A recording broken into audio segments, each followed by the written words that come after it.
नमस्कार. स्वागत तुमचं न्यूज लॉन्चर मराठीमध्ये. मी अशोक वानखडे. आज 2014 पासून पहिल्यांदा भारतात विरोधी पक्ष आहे आणि काँग्रेस फक्त 100 खासदार घेऊन मोठा विरोधी पक्ष नसून पूर्ण देशव्यापी मोठा विरोधी पक्ष आहे आणि विरोध करण्याची त्याची ताकद आहे. हे कमीत कमी आज पूर्ण भारतात दिसून आलं. त्यामुळे काँग्रेस रहित भारत असे स्वप्न पाहणाऱ्यांच्या लोकांचे स्वप्न चकनाचूर झाले आणि काँग्रेस पूर्णपणे आज रस्त्यावर उतरली.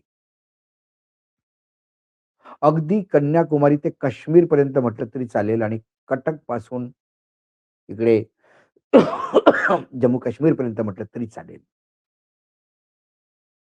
पठाणकोटपर्यंत.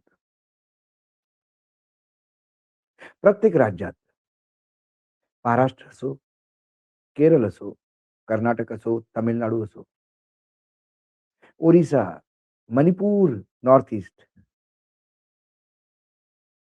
राजस्थान, मध्य प्रदेश, दिल्ली, पंजाब, हरियाणा प्रत्येक राज्यात हजारो लोक रस्त्यावर होती आणि इश्यू काय होते? तानाशाही बंद करा. एमपी एमएलए कोर्टनी जी ईडीची चार्जशीट कचऱ्याच्या डब्यात फेकून दिली आणि त्यांना सांगितलं, की "अरे तुम्ही एफ-आय-आर नाही फाईल केली, चार्जशीट कशी करता? कोणाच्याही बोलण्यावरून तुम्ही एकदम कोणावरही केस टाकता का?" हे हेराल्डच्या बाबतीत सोनिया गांधी आणि राहुल गांधी आणि सुमन दुबे, मोतीलाल वोरा वगैरे असे बरेचसे लोकांच्या विरुद्ध ज्या केसेस होत्या. कारण सुब्रमण्यम स्वामींनी एक स्टेटमेंट केलं आणि ईडीने एफ-आय-आर फाईल न करता डायरेक्ट चार्जशीट त्यांना बोलावूनही घेतलं. म्हणजे ईडीने त्यांना बोलावून घेतलं ते इल्लीगल. ईडीने त्यांना त्यांच्या ज्या प्रॉपर्टी जप्त केल्या ते गैरकानूनी, इल्लीगल ते सगळंच इल्लीगल झालं. पण महत्वाचा मुद्दा, कारण मनरेगामधनं महात्मा गांधी जाणं ते पण लोकांना झोंबलं.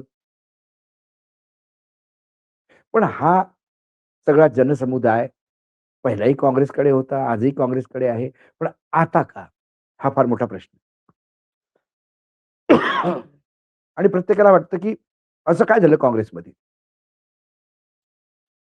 2014 मध्ये म्हणजे जर आपण तुलना केली तर 2014च्या अगोदर 10 वर्ष युपीएचं सरकार होतं, मनमोहन सिंगचं आणि ते खरोखरच चांगलं होतं. पण शेवटच्या 5 वर्षात इतके आरोप भ्रष्टाचाराचे आणि त्या आरोपांच्या विरुद्ध लढण्यासाठी काँग्रेस एक होण्याच्या ऐवजी काँग्रेस वेगवेगळ्या ग्रुपमध्ये डिव्हाईड झाली होती. विभाजित काँग्रेस होती. मग एक डीप स्टेटनेही काम केलं. अमेरिकेसोबत आपण एग्रीमेंट केलं, एटॉमिक एग्रीमेंट. पण एटॉमिक रिएक्टर आपण एक फ्रान्सकडनं घेतला, एक रशियाकडनं घेतला, अमेरिकेला ठेंगा दाखवला. त्यामुळे तेही लोकं ॲक्टिव्ह झाले. मग महाराष्ट्रातूनच एक नेता अवतरले. अण्णा हजारे, महात्मा गांधी झाले ते. आणि खूप भ्रष्टाचाराचे आरोप लावून त्या सरकारला डिरेल करण्यात आलं, बदनाम करण्यात आलं. 11 वर्ष झाली, पण त्या लावलेल्या आरोपापैकी एकही आरोपावर काहीही कार्यवाही झालेली नाही अजून. ते किती बोगस आरोप होते, हे लक्षात ठेवायला पाहिजे. पण मोदींना एवढं कळलं, की हा देश मूर्खांचा बाजार आहे हो. यांना लोकांना फक्त आपण खोटं बोलायचं, रेटून बोलायचं, मोठ्याने बोलायचं. ते लोकं विश्वास करायला लागतात. काँग्रेस त्या पराजयातनं उभारूच शकली नाही. कारण काँग्रेसमध्ये सुद्धा बरेचसे बीजेपीचे एजंट घुसलेले होते. G20, 320 काय ते. राहुल गांधींनी अध्यक्षपदाचा राजीनामा दिला. अध्यक्ष नव्हता पार्टीला बरीच वर्ष. निवडणूक दर निवडणूक, निवडणूक दर निवडणूक काँग्रेस हारत गेली. मग शेवटी राहुल गांधीला वाटलं, की नाही आपल्यालाच उतरायला पाहिजे. म्हणून ते पदयात्रेत उतरले. त्यांनी जनमानसामध्ये दाखवून दिलं, की मी जननायक आहे. माझ्यावर विश्वास ठेवा. आणि मग संविधान बदलण्याच्या नावाखाली जो एक कॅम्पेन चालवला, ती बीजेपी अक्षरशः 180 वर आली. एडीआरची रिपोर्ट म्हणते, की 60 सीटा मशीनच्या जुगाडाने आल्या. 240 वर पोहोचली. तरी पण बैसाकी. कुबड्यावर सरकार आहे. पण सरकारला एवढं कळलं, की आपण लोकांवर विश्वास ठेवला ती चुकीची गोष्ट केली. त्यांना वाटलं आमचे 300 आमचे येणारच आहेत. 60-70 एक्स्ट्रा आणायचे. 370 झाले, की संविधान बदलायचं टणटणाट जसं पाहिजे तसं. पण ते स्वप्न तुटलं. त्यानंतर मग नवीन टूलकिट यूज आलं, की आता आपण लिहाज पाळायचंच नाही. 60-70 नाही, सरळ 100-100 सीटाच मारायच्या. महाराष्ट्र आला. लोकसभेमध्ये अक्षरशः 48 पैकी 9 सीटा बीजेपीला. पण विधानसभेत 130. 3 महिन्यात काय मतदाता वाढलेत. अरे बाबा, बाबा, बाबा!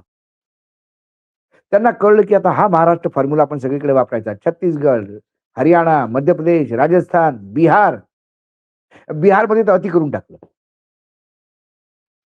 बिलकुल निर्लज्जपणानं जे करायचं ते करा. तुम्हाला पाहिजे. सुप्रीम कोर्टात जा. निवडणूक आयोग आमच्यासोबत असल्यामुळे काहीच करता येत नाही. त्याच वेळेला राहुल गांधींनी वोट चोर, मतदाता मतदानाची कशी चोरी होते, हे लोकांच्या मनात बिंबवलं आणि काँग्रेसचा सामान्य कार्यकर्ता त्याला या गोष्टीचा विश्वास आला, की आम्ही सारखं निवडणूक हरतोय याचा अर्थ आमचं नेतृत्व खराब नाहीये. आमच्या नेतृत्वात दम आहे, तो अजूनही लढतोय. जनमानस आमच्यासोबत आहे, जनता आमच्यासोबत आहे. पण हे वोट चोरी करून सरकार बनवतायत. त्यामुळे आपण लढलं पाहिजे. जेव्हा जनता आपल्यासोबत आहे आणि आमचं नेतृत्व खंबीर आहे, तर मग कशाला घाबरायचं? म्हणून एक कार्यकर्ता रस्त्यावर आला आणि त्याची परिणती आज दिसली. भरपूर काही व्हिडिओज तुम्ही पाहू शकता इथे.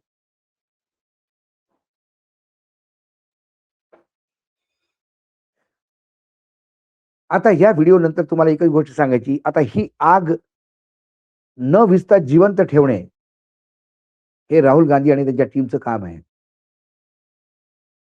कारण ती आग विझवण्यासाठी राहुल गांधीच्या अवती-भोवती बरेचसे बीजेपीचे एजंट बसलेले आहेत. त्यांना आपण स्लीपर सेल म्हणतो. आता हे काँग्रेसवर आहे, हे राहुल गांधीवर आहे. हे आग विझवणारे जे अग्निशामक दल आतमध्ये बसलंय, त्यांना फेल करून ती आग जिवंत ठेवायची. मग सगळे टूलकिट फेल होतात. आणि हे टूलकिट तिथेच वापरलं जातं जे डबल इंजिनची सरकार आहे. हेच जर उद्धव ठाकरेचं सरकार 5 वर्ष राहिलं असतं, तर 130 वर नाही, हे 30 वर आले असते. कारण मग तो जो फॉर्म्युला आहे तो वापरता येत नाही. बंगालमध्ये ती छटपटाट आहे त्यांना. तो वापरता येत नाही. कर्नाटकमध्ये तोच वापरता नाही आला.